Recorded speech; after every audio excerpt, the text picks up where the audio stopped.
तुम हो, क्योंकि तुमने शादियों को इतना महंगा कर दिया है कि आज उन शादियों की बुनियाद पे बच्चियां कत्ल हो रही हैं। उनके कत्ल के जिम्मेदार तुम हो। और बड़ी माजरत के साथ खू करे हमद से थोड़ा सा गिला भी सुन ले, मिलाद की ये महफिल मनाना शायद तुम्हें काम ना आए। माफ करना, माफ कर देना, और माफ नहीं कर सकते तो मुझसे बात कर लेना, मैं बात करने के लिए भी क्यों काम ना है पता है? क्योंकि तुम रसूलुल्लाह की मेहनतों को जाय करने के लिए खड़े हुए हो। हुजूर अलैहिस्सलाम ने मेहनत की थी, क्यों मेहनत की और कितनी मेहनत की थी बताऊं? हुजूर की मेहनत कितनी थी? रसूलुल्लाह के आशिक बन के हुजूर की मेहनत को जाय करने खड़े हुए हो। तो ऐसे आशिकों पर हुजूर की मेहनत का अंदाजा नहीं। अरे बाप कलकत्ता जाके, दिल्ली जाके, सऊदी जाकर अगर माल कमा करके लाता है तो एक बेटा कहता है मेरे बाप का माथे का पसीना पैर तक आया है, तब कहीं जाकर के ये गुलशन सजा है। तुझे बाप के पसीने का इतना ख्याल है, रसूलुल्लाह के खून का तुझे ख्याल नहीं? अरे तेरा गुलशन बाप के पसीने पर सजा है, लेकिन ये दीन का गुलशन रसूलुल्लाह का खून, माथे का खून नालैन में आया था, नालैन में आया, तब ये गुलशन सजा है। तुम्हें एहसास नहीं? उम्मुल मोमिनीन सैयदा आयशा सिद्दीका ने पूछा था, या रसूल अल्लाह सल्लल्लाहु अलैहि वसल्लम, आपकी जिंदगी का सबसे मुश्किल दिन कौन सा है? थोड़ा महसूस कर ले, महसूस कर ले। मिलाद मनाने वालों, तुम बेटियों के कातिल हो, तुम बेटियों के कातिल हो, तुम सब कातिल हो। आज तुम शादी के नाम पर 2-2, 3-3 लाख का मुतालबा करते हो। तुम्हारी दीनदारियां कहां जाती है? इस्लाही माशरा का जलसा तुम रखते हो, इस्लाही माशरा के जलसे में तुम आते हो, अपने घर की शादी के मौके पे तुम्हारे इस्लाही माशरा के जज्बात कहां जाते हो? बताओ। दाढ़ियां रखते हो, उम्रे करते हो, हज करते हो, और ये जुल्म कर रहे हो। आज तुम्हें ये दर्द है, मुकर्रिर आता है तो उसके कान में फूंकते हो, मुसलमानों की बच्चियां गैरों के साथ भाग रही, जिम्मेदार कौन है? तुम हो। जब तुम गरीबों की बच्चियों के साथ शादियां नहीं करते, तुमने इतना महंगा कर रखा है। बिहार, बंगाल, यूपी में लड़के वाले जुल्म कर रहे हैं, कश्मीर में लड़की वाले जुल्म कर रहे हैं, पूरा मुल्क जल रहा है।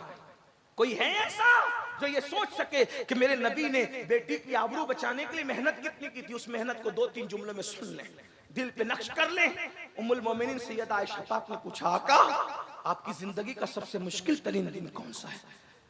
फिर खुद ही कहने लगी, चूंकि हुजूर से बहुत करीब थी और हुजूर की बारगाह में जिसको कहते हैं ना कि किसी का इतना फ्री हो जाना कि इंसान मुंह लग जाता है, हुजूर बहुत प्यार करते थे उनसे। उनके बिस्तर पे कुरान नाज़िल होता था, वो जो चाहती थी सवाल कर लेती थी, तो कहती थी सबसे मुश्किल दिन आपकी जिंदगी का कौन सा था? फिर खुद ही स्टेटमेंट दे दिया, ओहद का दिन मुश्किल था ना आपके लिए, जिस दिन आपके दंदान शहीद हो गए थे, घोड़े से आपको जमीन पे डाल दिया गया था, घुटने फट गए थे, पूरा जिस्म लहू लहान था, हुजूर खुद नहीं चलते थे, सहाबा उठा करके पहाड़ पे ले गए थे, पूरे जिस्म से लहू रस रहा था। आपके जिंदगी का सबसे मुश्किल दिन ओहद का दिन था ना आका? हुजूर ने फरमाया नहीं नहीं, 70 सहाबा शहीद हुए थे ओहद के दिन, वो मुश्किल दिन नहीं था। अमीर हमजा का कलेजा चबाया गया था। मेरी जिंदगी का वो मुश्किल दिन इतना मुश्किल था, लेकिन सबसे मुश्किल नहीं था। अमीर हमजा की नाक, कान, होठ, उंगलियां काटकर रस्सी में पिरोकर हार बनाकर पहनने वालों ने गले में पहना था, बाजू में बांधने वालों ने बाजू में बांधा था, पाजेब की शक्ल में पैर में डाले गए थे, कलेजा चबाया गया था। उस दिन हजरत हंजला पहली रात का दूल्हा शहीद हुआ था, 70 सहाबा की लाशें पड़ी थी। सरकार कहते हैं मुश्किल तो था आयशा, लेकिन सबसे मुश्किल दिन मेरी जिंदगी का वो नहीं था। फिर पूछा हुजूर कौन सा था? तो मेरे आका ने फरमाया ताइफ का दिन मेरी जिंदगी का सबसे मुश्किल तरीन दिन था आयशा। अर्ज़ की हुजूर उसका क्या दास्तान है? फरमाया आयशा जब मक्के वालों ने मेरी बात नहीं सुनी तो मैं ताइफ गया, 15 दिन, 1 महीना या 40 दिन तक, 3 रिवायतें मिलती है, मैं वहां रहा। मैंने वहां के लोगों को समझाया, उन्होंने नहीं माना, बल्कि उन्होंने गालियां दी, पीठ के पीछे छोकरे लगा दिए, वो चिल्लाते थे पागल पागल पागल, और आगे 2 कतार लगा करके खड़े थे, उनके हाथों में पत्थर थे। मैं जैसे ही गुजरता तो मुझ पे पत्थर बरसा। आज हम लोग जब तकरीर करने जाते हैं, नात पढ़ने जाते हैं, दीन की खिदमत करने जाते हैं, तो ये एहसास तड़पाता है, गुलामों के लिए फूल बरस रहे, बल्कि गुलाम भी नहीं, डायरेक्ट गुलाम दर गुलाम दर गुलाम दर गुलाम, बल्कि उनके दर के सगाने बेहुनर इन पे फूल बरस रहे, नजराने दिए जा रहे, अच्छे से अच्छा खाना खिलाया जा रहा है, और उसके बाद जब निकलते तो हाथ जोड़ के मेजबान कहता है, हजरत कोई गलती हो तो माफ कर देना। ये हम लोगों के लिए है, जबकि हम दीन की खिदमत नहीं कर पा रहे, लेकिन अपने रसूल के लिए क्या हुआ मुसलमानों, मेरी कौम के जवानों, क्या हुआ? आका फरमाते, दो कतार लगा करके वो खड़े थे और मुझ पे पत्थर मार रहे थे, पत्थर सर से लेकर के पैर तक मारते थे, लेकिन खास तौर पे आयशा, वो मेरी पिंडलियों पे पत्थर मारते थे, नालैन खून से भर गई थी, नालैन खून से भर, मुझसे खड़ा नहीं रह जाता था, मैं बैठ जाता था। आयशा, जब मैं बैठ जाता था तो वो दोनों तरफ से मेरे बाजू पकड़ के उठा के खड़ा करते थे और खड़े करके फिर मुझे मारते थे। ये हुजूर की मेहनत थी। आज हुजूर की मेहनतों पर किसको एहसास? बाप की मेहनतों का एहसास फज्र की नमाज में बेसुध सो करके मस्जिदों को वीरान करने वालों, क्या समझते हो कि सिर्फ झंडे और कुमकुमे और ये जलसे तुम्हें कयामत के दिन बख्शवा लेंगे? हुजूर की मेहनतों का एहसास किए बगैर यकीनन ये बख्शिश का जरिया है, मुझे इनकार नहीं है। मैं फिक्र रजा का अल्हम्दुलिल्लाह गुलाम, मेरे इमाम के अफकार हमारे लिए मशाले राह है। लेकिन सुन्नियों, मिलाद के जलसे में आने वालों, जरा सोचो, जब तुम फजर की नमाज में सोते पड़े रहते होंगे तो हुजूर का ये जो जिस्म जख्मी किया गया था, हुजूर के दिल पे क्या गुजरती होगी? हाँ हाँ, रात के 3-3 बजे तक जब तुम जिना की फिल्में देखते हो, आशिकाने रसूल, जलसों में कहते हो नबी के नाम पे जान कुर्बान करेंगे, और नरम गद्दों पे लेट करके जब तुम गंदी फिल्म देखते हो तो रसूलुल्लाह के दिल पे क्या गुजर? इसी दिन के लिए मैंने ताइफ में पत्थर खाए थे। औरतों के साथ नाजायज ताल्लुकात कायम करते हैं आजकल के लड़के और लड़कियां, औरतों को पाप की नजर से देखते। आप मुर्दा रसूल का कलमा नहीं पढ़ते, आप उस रसूल का कलमा पढ़ते हैं कि आपका लम्हा लम्हा हमारे रसूल देख रहे हैं, अल्लाह के इज़्न और अता से देख रहे हैं, वो हमारी जानों से ज्यादा करीब है। बताओ, जब कोई मेहनत करता है, ये सिर्फ जलसा मेहनत से सजा, अगर इस जलसे को खराब करेंगे ना तो जलसा बनाने वाले, जो जलसा जिन्होंने मुनक्किद किया, इमाम साहब हो या इनकी कमेटी हो, अमीनुल कादरी भी अगर जलसा खराब करेगा अच्छा नहीं लगेगा, बोलेगा दूसरी बार इसको मत बुलाना, सैयद होगा अपने घर का, हमारा जलसा खराब कर गया।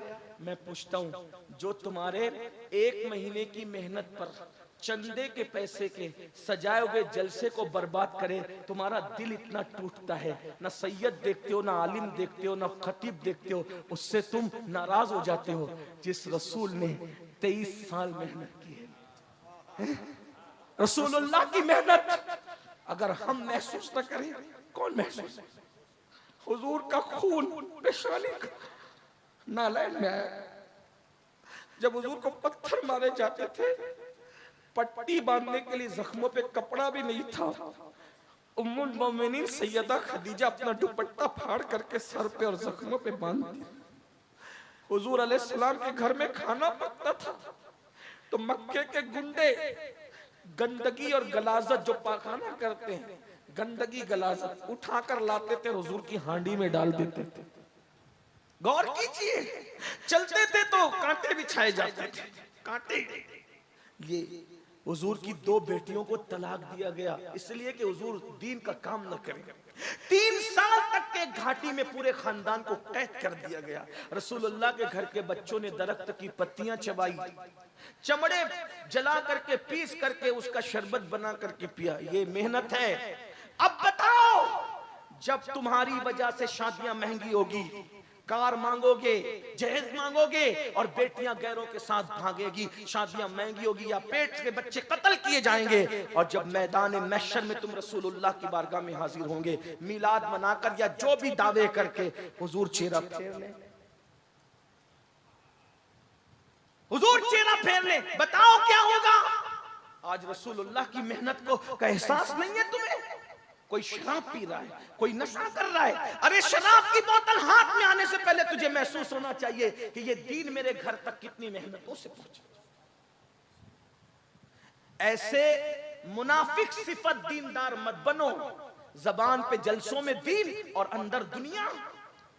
जब तुम बेटे का रिश्ता तय करने जाते हो तो मौलाना क्या कहते हैं? मौलाना मेरी बीवी नहीं मान रही है, वो जहेज का मुतालबा कर रही है। इतने फर्माबरदार हो बीवी के, हर दिन तुम चलाते हो बीवी को और शादी के मौके पे तुम्हें बीवियां नजर आती हैं।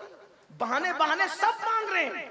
और अगर मेरी ये गुस्ताखी माफ हो तो मैं हिंदुस्तान की जमीन पे ये जरूर कह रहा हूं कि सिर्फ दुनियादार लोग नहीं, दीनदार तबका भी इस लानत में मुलव्विस है।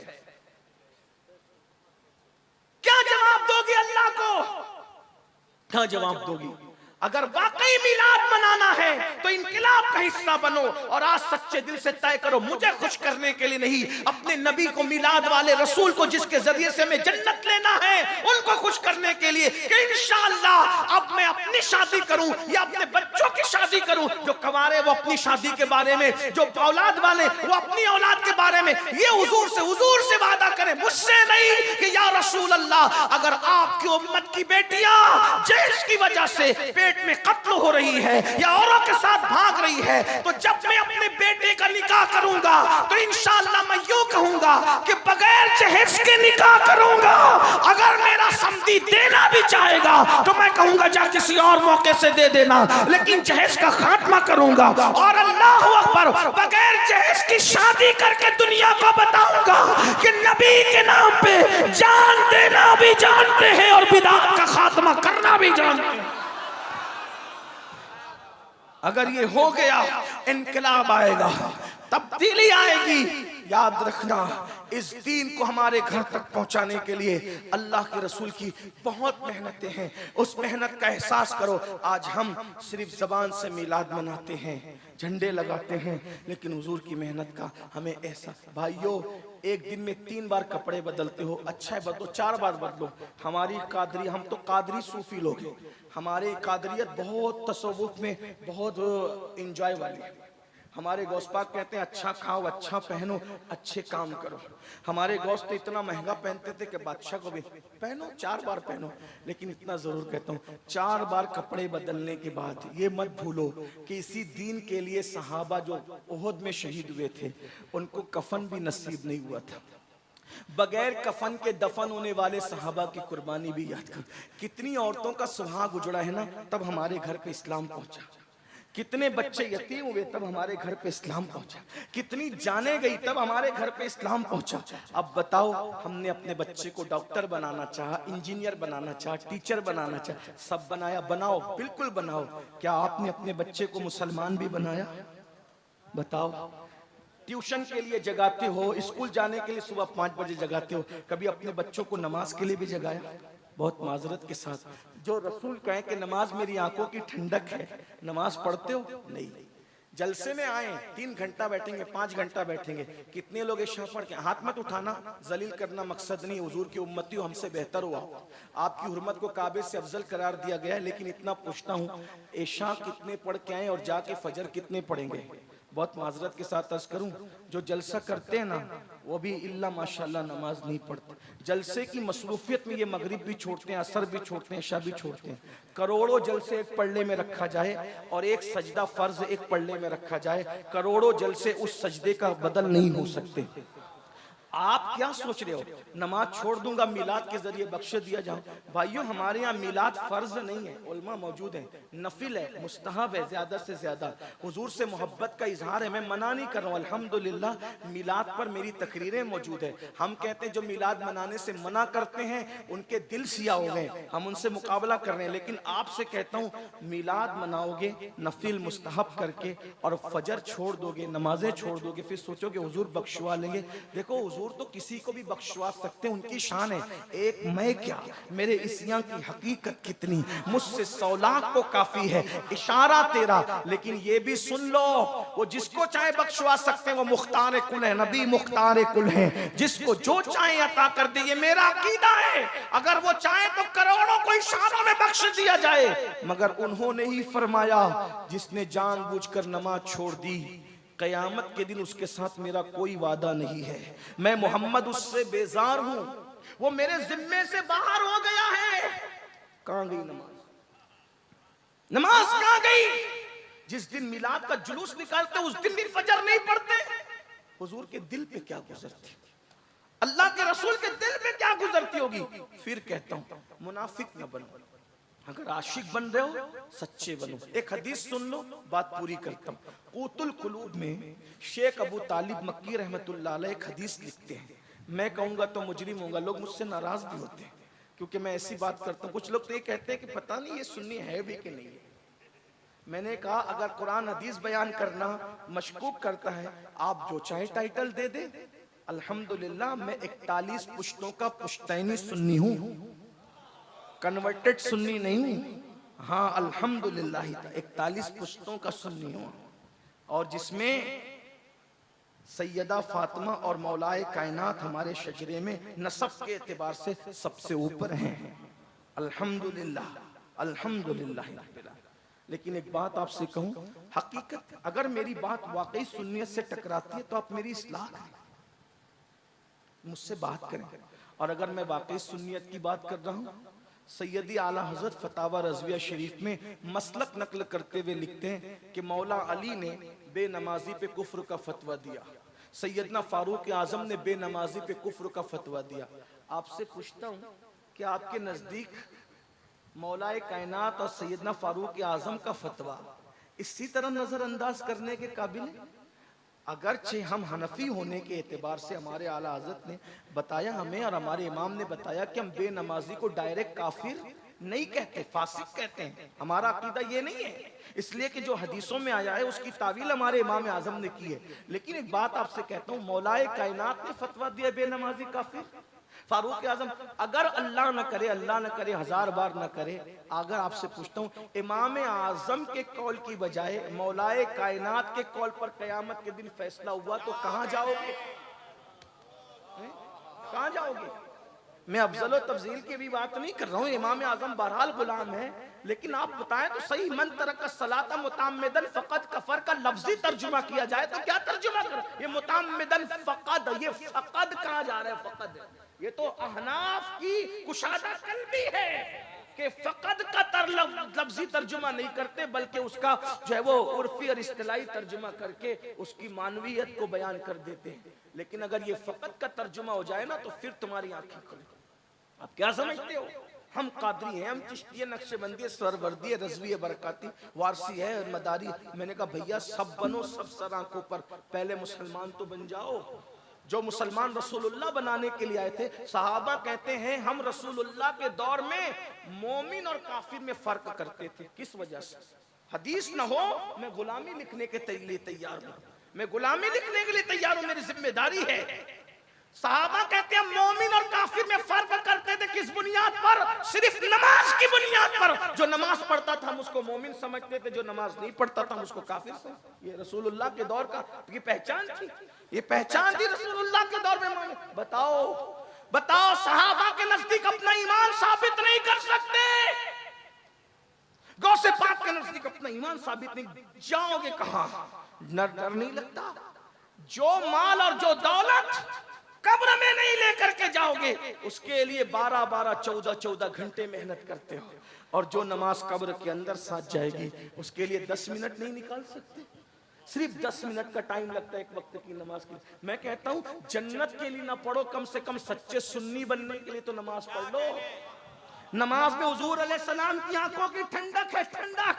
और याद रखना, आका फरमा रहे कि क़यामत के दिन उसके साथ मेरा कोई वादा नहीं है, मैं उससे बेजार हूं।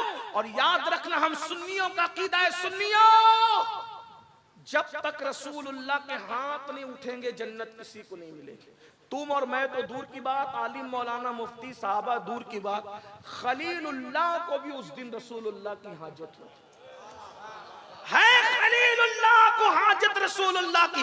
जब तक हुजूर की बारगाह में अल्लाह अकबर निगाहे करम ना होगी, किसी की बिगड़ी ना बनेगी। अब सोचो, नमाज छोड़ने वालों 10 मिनट का टाइम लगता है, मिलाद मनाने वालों मनाओ, धूम से मनाओ मिलाद, हश्र तक डालेंगे हम पैदाइश मौला की धूम, मिस्ल फारस नजद के किले गिराते जाएंगे, खाक हो जाएं अदू जलकर मगर हम तो रजा, दम में जब तक दम है जिक्र उनका सुनाते जाएंगे। मिलाद मनाई जाती रहेगी, लेकिन गौर से सुनना। हुजूर के पास गए, या रसूल अल्लाह नजरे करम कर दे, जन्नत दे दे। और हुजूर ने नजरे चेहरा फेर लिया। जालिम, तू जिना की फिल्में तो देखता था, लेकिन 10 मिनट तुझे नमाज के लिए नहीं था। माल कमाने के लिए कलकत्ता, दिल्ली और सऊदी तक गया, लेकिन घर का बिस्तरा छोड़ के मोहल्ले की मस्जिद तक नमाज के लिए, मेरी आंखों की ठंडक के लिए न जा सका। बोलो, ये दुनिया है, बेवफा है। भाइयों, औलाद के लिए जो कमा कमा के जमा रहे हो, जमाओ, बहुत जमाओ, अल्लाह तुम्हें खूब दे, मैं मना नहीं कर रहा हूं, लेकिन ये सब औलाद ऐश करेगी, ऐश। जीते जी बच्चे 24 घंटे में खैरियत का फोन नहीं करते माँ बाप को, ये मरने के बाद मगफिरत की दुआ करेंगे ये मसलूब बच्चे हैं? खुद सोचो, सऊदी चले जाएं, दिल्ली चले जाएं, कलकत्ता कमाने के लिए, बूढ़ी ना इंतजार, उसको तो बड़ा फक्र कि मेरा बच्चा सऊदी में है, मेरा बच्चा दिल्ली में, मेरा बच्चा कलकत्ता में। 24 घंटे में एक फोन नहीं आता बूढ़े माँ बाप। बताओ ना, इबरत ले लो, इबरत। अल्लाह सबके बच्चों को नेक बनाए, लेकिन इबरत ले लो कि जो बच्चे 24 घंटे में हमें जीते जी फोन नहीं कर रहे हैं, वो हमारी मगफिरत के लिए दुआ क्या करेंगे?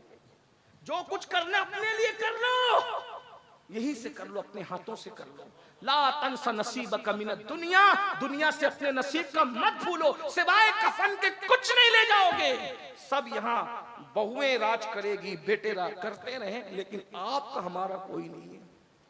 कब्र में कीड़े चलेंगे, इन मोटे मोटे नरम नरम खूबसूरत जिस्मों में कीड़े चलेंगे। बहुत घमंड है ना अपने नसब पर, अपने जिस्म पर, अपनी दौलत, कीड़े चलेंगे। मैं कोई बद्दुआ के तौर पे नहीं कह रहा हूं, हकीकत है। ऐसे कीड़े की हड्डियां भी चाट जाएंगे कीड़े, क्योंकि हुजूर से वफा नहीं, नमाज नहीं पढ़ी, हुजूर की बात नहीं मानी, सिर्फ जबान से दावे करते रहे। मगर हाँ, अगर कोई सच्चा रसूलुल्लाह का वफादार है, कीड़ा चलना तो दूर की बात, इंशाअल्लाह उसका कफन भी मैला नहीं होगा। लेकिन कोई वफा तो करे। जो हदीस पढ़ने लगा था वो सुन ले, बात मैं पूरी करता हूँ। क़ुतुल क़ुलूब में शेख अबू तालिब मक्की रहमतुल्लाह अलैह हदीस लाए कि अल्लाह के रसूल अलैहि सलाम का इरशाद है, मेरे आका फरमाते हैं, जो मुझसे इश्क का दावा करे, हम सब आशिक लोग हैं ना, इश्क का दावा, आका फरमाते जो मुझसे इश्क का दावा करे और पूरी रात सोता रहे, मैं मोहम्मद ऐलान करता हूं कि वो झूठा है, झूठा। जो रात भर सोए इश्क का दावा करके वो झूठा है, तो जो फजर में भी सोता रहे सुबह के वक्त, वो कितना बड़ा झूठा होगा।